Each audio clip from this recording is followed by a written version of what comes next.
आपण बघणार आहोत प्लेस होल्डर रिक्वायर्ड, ऑटोफोकस आणि मल्टिपल या ॲट्रिब्यूटचा वापर आपण आज इनपुट टॅगमध्ये कसा करायचा ते बघणार आहोत. त्यासाठी मी ऑलरेडी या ठिकाणी एक HTMLचा सिंटॅक्स लिहून घेतलेला आहे. ह्याच्या आतमध्ये आपल्याला काही कंट्रोल्स डिझाईन करावे लागतील. त्याच्यासाठी जनरली आपण हे ॲट्रिब्यूट वापरणार आहोत. मी पहिले एक काम करतो, एक टेक्स्ट बॉक्सचा कोड तयार करतो.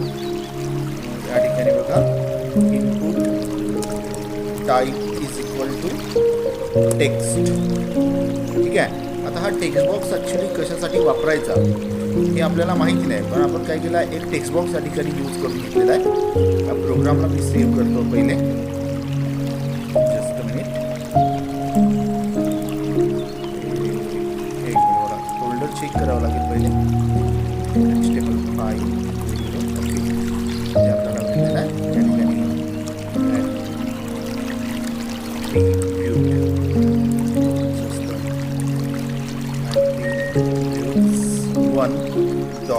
HTML नावाने या प्रोग्रामला सेव्ह करत आहोत.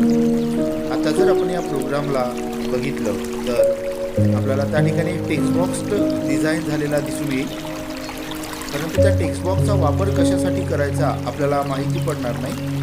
नेम टाकायचं की कॉन्टॅक्ट नंबर टाकायचा की आणखी काही व्हॅल्यू आहे त्यामध्ये इनपुट करायची ते आपल्याला या ठिकाणी बघा तुम्हाला दिसत असेल. तर हा टेक्स्ट बॉक्स कशासाठी वापरायचा हे आपल्याला काहीही कळत नाही आहे. मग याच्यासाठी आपण काय करतो तर त्या टेक्स्ट बॉक्सच्या आजूबाजूला कुठेतरी लेबल यूज करतो. फॉर एक्झाम्पल मला इथे नेम एंटर करायचं असेल तर मी याच्या बाजूला लेबल वापरणार, एंटर युअर नेम, आणि या प्रोग्रामला आता सेव्ह करणार. पुन्हा एकदा याला रिफ्रेश करून बघू तर आपल्याला दिसून येईल की या ठिकाणी त्याच्या बाजूला एंटर युअर नेम हा टेक्स्ट डिस्प्ले होत आहे. याचा अर्थ आपण याच्यामध्ये नाव वगैरे एंटर करू शकतो. बट आपल्याला बघायचं आहे प्लेस होल्डर ॲट्रिब्यूट. हा प्लेस होल्डर ॲट्रिब्यूट कशासाठी यूज केला जातो तर ज्या कंट्रोलला आपण त्या ठिकाणी डिझाईन करत आहोत या कंट्रोलवर आपल्याला टेम्पररी वर्ड किंवा टेम्पररी टेक्स्ट जर डिस्प्ले करायचे असतील तर त्यासाठी आपल्याला आपल्या कोडमध्ये प्लेस होल्डर नावाचा ॲट्रिब्यूट यूज करायचा आहे. तसं आता मी याला इथनं एडिट करतो आणि या टेक्स्ट बॉक्सच्या आतमध्येच लिहितो बघा, placeholder is equal to double कोटेशनमध्ये एंटर युअर नेम. आणि आता या प्रोग्रामला आपण सेव्ह करू आणि याला एकदा रिफ्रेश करू. रिफ्रेश केल्यानंतर बघा या टेक्स्ट बॉक्सच्या आतमध्ये तुम्हाला काही वर्ड दिसत आहे, परंतु हे जे वर्ड आहे ते टेम्पररी आहे. कारण मी जर या ठिकाणी काही लिहायला गेलो, एखादा अल्फाबेट जर टाईप केला तर ते जे टेक्स्ट आहे ते टेक्स्ट त्या ठिकाणावरून ऑटोमॅटिकली हाईड होत आहे. याला टेम्पररी वर्ड म्हटलं जातं आणि हे टेम्पररी वर्ड आपल्याला प्लेस होल्डर या ॲट्रिब्यूटने त्या ठिकाणी शो करता येतं. दुसरा ॲट्रिब्यूट आपल्याला बघायचा आहे रिक्वायर्ड. आता हा रिक्वायर्ड ॲट्रिब्यूट आपल्याला डिझाईन यूज करण्या अगोदर पहिले आपल्याला एक सबमिटची बटन घ्यावी लागेल. मी इथे input type is equal to submit ही एक बटन यूज करतो आहे.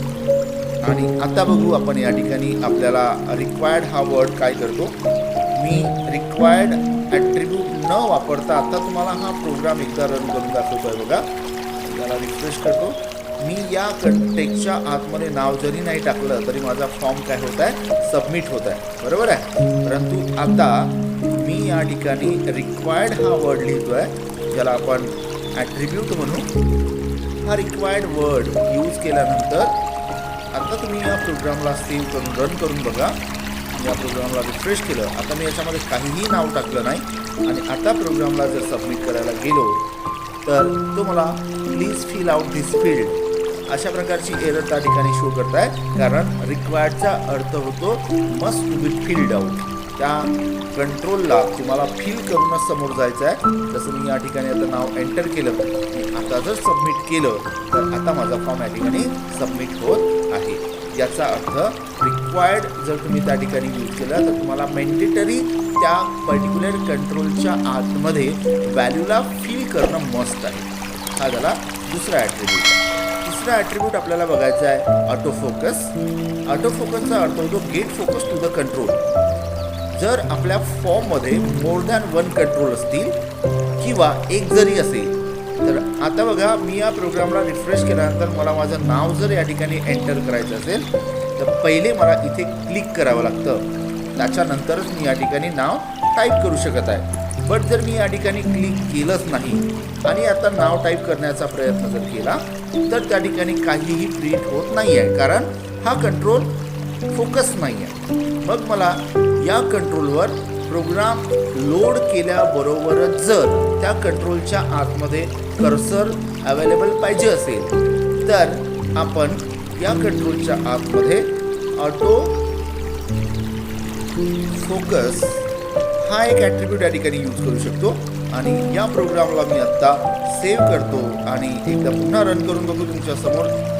ठीक आहे, तर बघा मला आता क्लिक करायची गरज पडली नाही, ऑटोमॅटिकली माझा कर्सर त्या ठिकाणी अवेलेबल दिसत आहे. पुन्हा तुम्हाला समजण्यासाठी दुसरा पण कंट्रोल या ठिकाणी वापरतो की suppose input type is equal to, या ठिकाणी मी पासवर्ड लिहिलं आणि नेक्स्ट लाईनमध्ये गेलो, साठी VR टॅगचा वापर आपण करणार. आणि आता जर हा प्रोग्राम आपण रन केला तर बघा पहिल्या कर्सर टेक्स्ट बॉक्समध्ये तुम्हाला कर्सर दाखवत आहे, मी क्लिक न करता.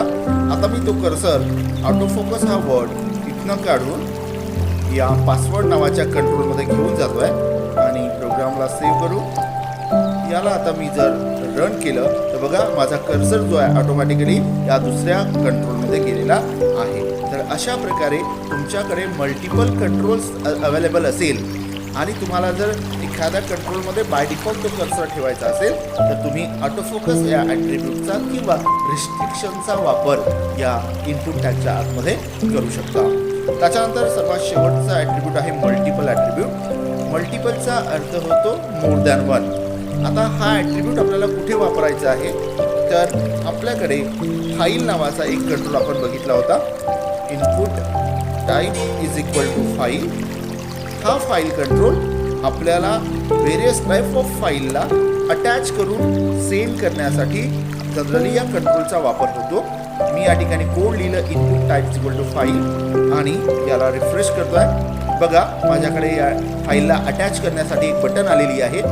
या बटनला क्लिक केल्यानंतर मला जर more than one files forward करायच्या असतील, जसं या पिक्चरमध्ये मी घेत जातो, सॅम्पल पिक्चर बघू आपण आणि सॅम्पल पिक्चर ओके. या सॅम्पल पिक्चरमध्ये तुम्हाला काही पिक्चर्स शो करत आहेत. मला यातल्या 2 फाईल जर घ्यायच्या असेल तर ऑब्वियसली मी कंट्रोल बटनला होल्ड करून ठेवणार आणि दुसऱ्या फाईलला क्लिक करणार. तर मी असं केल्यानंतर बघा माझा पहिला जो सिलेक्टेड होता तो अनसिलेक्ट झाला आणि दुसरा या ठिकाणी सिलेक्ट झाला. याचा अर्थ काय की जेव्हा मी मल्टिपल हा कीवर्ड त्याच्या आतमध्ये वापरला नाही, ॲट्रिब्यूट वापरला नाही, तर मला more than one file select करता आल्या नाही. एकच फाईल त्या ठिकाणी सिलेक्ट झाली. परंतु आता मी या ठिकाणी मल्टिपल हा एक ॲट्रिब्यूट वापरला, प्रोग्रामला सेव्ह केलं आणि आता याला रिफ्रेश केलं. रिफ्रेश केल्यानंतर इथे जर मी गेलो तर आपल्याला लक्षात येईल की यावेळेस आपण एकापेक्षा जास्त फाईलला इथे सिलेक्ट करू शकतो. बघा मला डेझर्ट सिलेक्ट करायचं आहे, जेलफिश सिलेक्ट करायचं आहे, ठीक आहे, पेंग्विन सिलेक्ट करायचं आहे. मी 3 फाईलला सिलेक्ट केलं, म्हणजे जसंही मी मल्टिपल या ठिकाणी वापरलं मल्टिपल फाईलच्या वेळेस तुम्ही 3 फाईल या ठिकाणी सिलेक्ट केलेलं तुम्हाला दिसून येत आहे. अशा प्रकारे या ॲट्रिब्यूटचा वापर तुम्ही तुमच्या कंट्रोलला रिस्ट्रिक्शन प्रोव्हाइड करण्यासाठी करू शकता.